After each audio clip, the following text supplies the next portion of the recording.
kita bisa tegas bilang bahwa berarti di sini memang ada ketidaksahan dari pelantikan 8 Mei itu.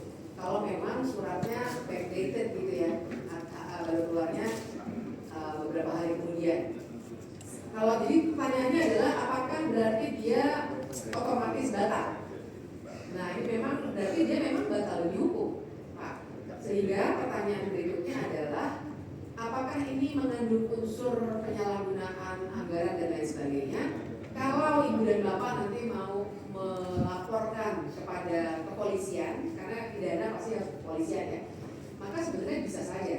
Tapi itu berarti proses sampingan dari pansus ini, ya, karena itu sudah pro justisia. Kalau saran saya sih bisa saja direkomendasikan, jadi kirim bersurat kepada Kapolda barangkali ya, untuk menyampaikan bahwa ada indikasi yang kami temukan dalam pansus bahwa ada perbuatan-perbuatan yang sebenarnya mengandung unsur tindak pidana korupsi, ya, karena dia menguntungkan orang-orang yang sebenarnya tidak sah untuk dilantik. Nah, status 17 orang yang tidak juga keluar jadi peraturan teknisnya, ya berarti konteksnya dia menerima gaji dan fasilitas lainnya itu secara tidak sah.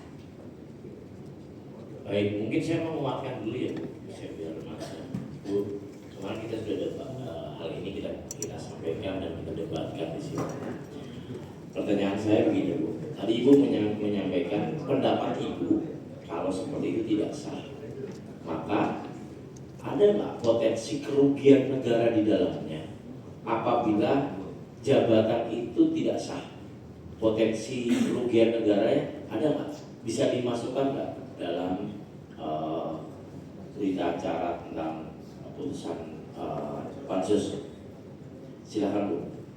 Ya, kalau masalah potensi kerugian negara itu berarti yang berhak untuk menghitung itu adalah kalau tidak BPK, BPKP. Kalau konteksnya tidak pidana korupsi, apakah ada? Kemungkinannya ada. Kalau saya asumsikan mereka sudah menerima gaji dan fasilitas. Mungkin jumlahnya tidak besar, tapi menurut saya apapun ya, tidak kecil atau besar, kalau ada pelanggaran hukum memang harusnya ditindaklanjuti. Jadi begitu Pak, menurut saya potensi itu ada, tapi berarti Bapak dan Ibu harus berkonsultasi lagi dengan lembaga-lembaga yang punya wewenang untuk menghitung kerugian negara itu. Baik Bu, terima kasih.